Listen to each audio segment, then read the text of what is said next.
Welcome to Comfort Havoc number 2. This is my only video for tonight that I'm actually going to make. So I just made a video that I won't post here just due to the fact that I don't want to totally embarrass my uncle, because I do still love the dumb bastard.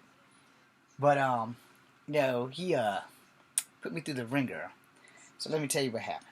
Alright, so Sunday, I'm coming off of a good weekend, and that was like the last weekend of March. But this weekend it just passed. I don't know why my uncle called me, but he called me, and he started diving into my ass about shit that I can't change. I'm not gonna go into detail, but basically, from that point on, it started off as a good conversation about shit that I couldn't change, and then it started off with him just putting me down every fucking chance that he could get, every level, every turn. If he could think about it, he was saying it. So he brought up stuff about my dear father turning in his grave. He brought up stuff about how my ass was a punk bitch, that I wasn't a real man, that I didn't make it through the military. And then he brought up some shit about how my brother fucked me out of money, how my mother fucked me out of money, and how everybody out in the universe has been fucking me. Now, I will give him his credit, because I will give the devil his due. He was right about all that, except for like that part about me not being a man. Because sometimes being a man means you gotta do what you gotta do. You gotta make sacrifices, which sadly, my family has been the biggest clusterfuck of my life. They have fucked me out of my life at every fucking turn. Some of them don't give a shit, and none of them really try to make up for it, because none of them actually change. And again, he's right about that. But I can't go anywhere if I don't have money to leave. I can't go anywhere if I can't get a decent job so that I can break free and get out. I can't go anywhere if every time I turn around someone's always pregnant and I get stuck holding the bag because their idiotic procreation choices run for the hills, because my siblings don't know how to pick real men. They pick dudes with big dicks and good licks, and then they just keep it moving and get pregnant by these dumb motherfuckers instead of using their brains, and more importantly, fucking condoms and birth control. And I pretty much get fucked over that. So all that, yeah, he's right about that. But for someone who's supposed to love you, you don't call someone you love a dumbass, punk bitch, piece of shit, motherfucker in 5 fucking conversations back to back to back to back to back. You don't do that shit. When you love someone, you can give them tough love without fucking making them want to go and commit suicide. And telling them that they are pieces of shit day after day. A person knows where they stand most of the time with themselves. We don't know where we stand with other people. Alright? And that's what makes the world difficult, because most of us, we really don't know where we stand with other people. So I'm going to drop the truth. When you are not with your friends, if your friends are talking horrible about you, don't worry, it'll get back to you. There's no ifs, ands, or buts about it. It will get back to you, because one of your friends is going to be friends with them, and they're not going to appreciate the shit that they're saying about you, and hell, it's going to get back to you. Now, how you choose to confront or deal with that friend will build your character. So you can confront them talking, or you can confront them with a fist in the mouth, or a foot in the mouth, or whatever the hell you need to do to resolve the issue. I don't recommend a fist in the mouth or a foot in the mouth. I recommend that you try to talk first. But here's the thing. If your friend can't say the shit to your face, are they really your friend? That's a question that you have to ask them and yourself. And sadly and tragically, friendships do end. They don't have to end amicably, which most times they don't, but they can end amicably. And you can get along and not see each other, or you can get along and continue to have a friendship. I mean, that's really a decisive move on one or the other person involved in the whole damn thing. So, being that he was right, like 95.9%, he was right. But how he went about doing it was completely wrong. Now, he's probably going to try and call me for the rest of the week to apologize, because he probably doesn't realize what the fuck he's done. How many times can you accept sorry from someone when they're going to turn right back around and do the same shit over and over and over again? I don't have a problem with forgiving. I have a problem with forgetting. I don't forget shit. When people treat me bad, I don't forget that shit. When people fuck me out of my life, I don't forget that shit. Forgiving is easy. Forgiving is the easiest thing on earth. Trust me on that. You can forgive anything. You literally can forgive damn near anything. If not anything, you can forgive damn near anything. But what you can't do is forget. Because see, when you forget shit, you haven't learned from it. You can forgive and let go, but don't ever, as long as you breathe, and forget. It's easy to forgive. You catch every bit of hell trying to forget shit. No. You know that saying, some drink to remember, some drink to forget? Beach Boys, I think it was the Beach Boys, was a Helter Skelter song from Charles Manson, the Hotel California. The thing is, I didn't know that till my dad told me, so fun fact there. How much of it is true, I don't know. My dad's dead, so he can't contest it, and neither can I. The fact of the matter is that we're all entitled to our opinions. We're all entitled to like who we want, love who we want, and make good choices. Do we always make good choices? Fuck no. I'll be the first to tell you. The worst choice I ever made was thinking that I could save my siblings from themselves. Which is how I got stuck in this situation. Which is why I don't have the career I want. Which is why I don't have the job I want. Which is why nothing I've done forward or moving forward in life has worked in my favor. However, I'm fixing to change that. Everybody's going to be on their own. I'm moving forward, and I'm doing the best I can to get the hell away from all this shit. And when I get away, there'll be no looking back, there'll be no coming back, and everybody who's held me down gets the finger. I'm not blowing that out. But here's that thing about the whole 1,000.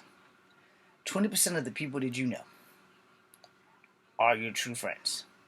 That other 80%, they rank in the wavy line of, am I your friend, or am I your friend because it benefits me on some level or another?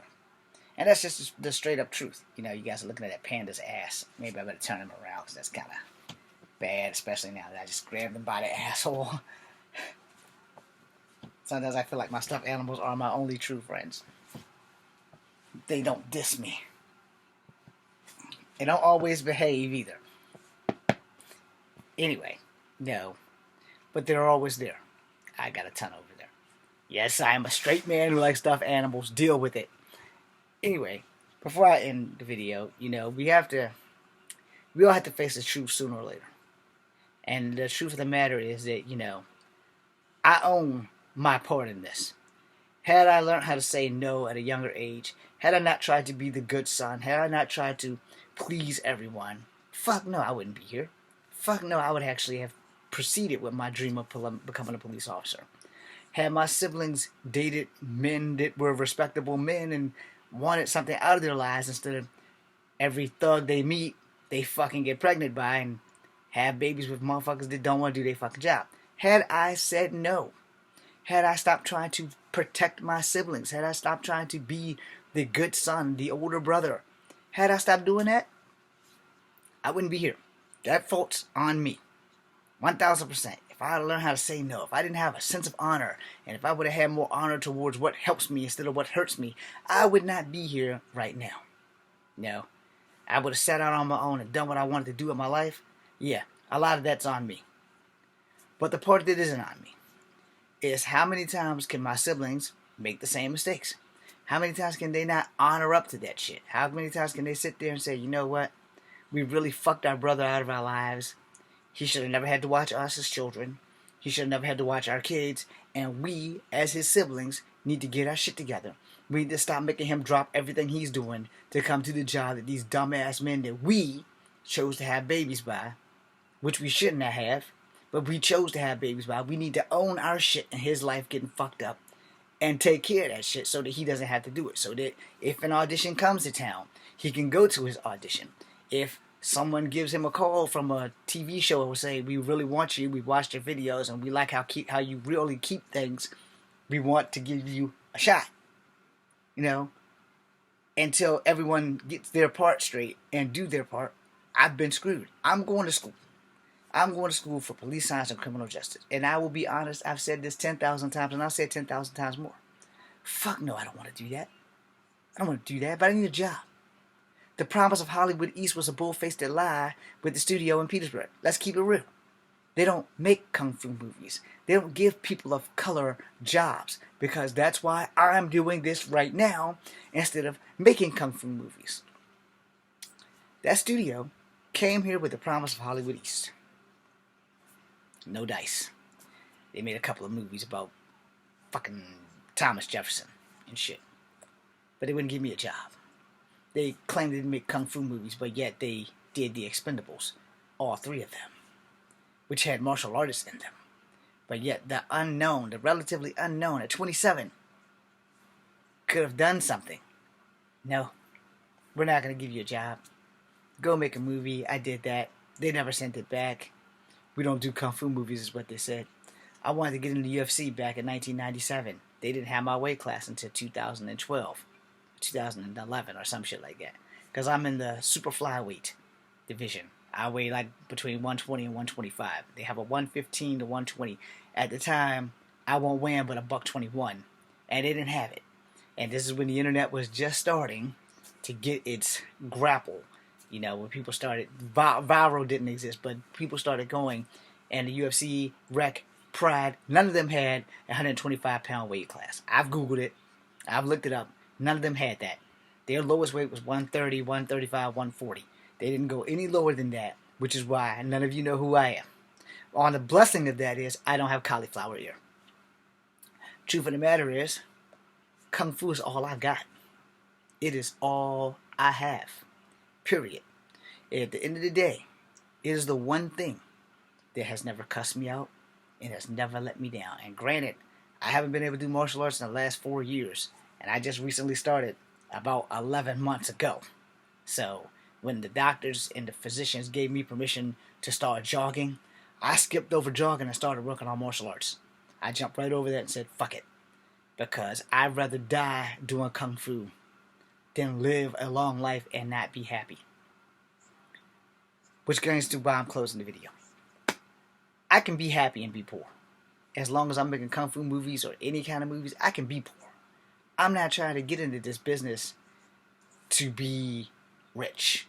I'm getting into this business to be happy, because I want to be happy. Don't give a damn about money. Money can be taken from you, just like your life. And I want to be happy. Happiness can be taken from you, like that too. But happiness is worth fighting for. So, if you guys don't mind, I would like to have more followers. So please like and subscribe. I really just want to be happy. I would love if YouTube would give me my own show. I would love if Facebook or Instagram would give me my own show. Shit's not happening because nobody's helping me out here. I have 79 of you, and I thank you all very much. I count as 2 people. Don't think I don't watch my own stuff. I do, because I be looking for comments. I don't get any. But no one's really watching me. Except for you 79 people that are, and I thank you for that. The problem is really simple. We don't know how people truly feel about us because no one has the testicular fortitude to tell you to your face, this is what I don't like about you. This is what I do like about you. Something I don't like about you that you can change is this. Something that I don't like about you that I know you can't change is this. By that meaning, something that you can change. How I talk, my cussing, being able to catch myself, use my manners more. Those are things I can change and I can improve on. The things that I can't change my gender, and I can't change my race. Alright? Those are the only 2 things I can't change, period. Also can't change my age. I can't get any younger. But the other stuff, the minor stuff, I can change. I don't have to cuss. Sometimes I'm angry. Sadly, I'm angry 24 hours a day. 7 days a week. Twice on Sunday. My attitude. I can be humble. That's not a problem. I'm a martial artist. I can humble myself very well. Generally, that only happens during fights, but I can be humble. Thirdly, no. I can express myself more. I can listen more. I can teach more. But I'm a strong believer in practice what you preach or don't preach. This is Kung Fu Havoc number 2. Thanks for watching. Be seeing you. Like and share. Or at least share. You ain't gotta like it, but at least share.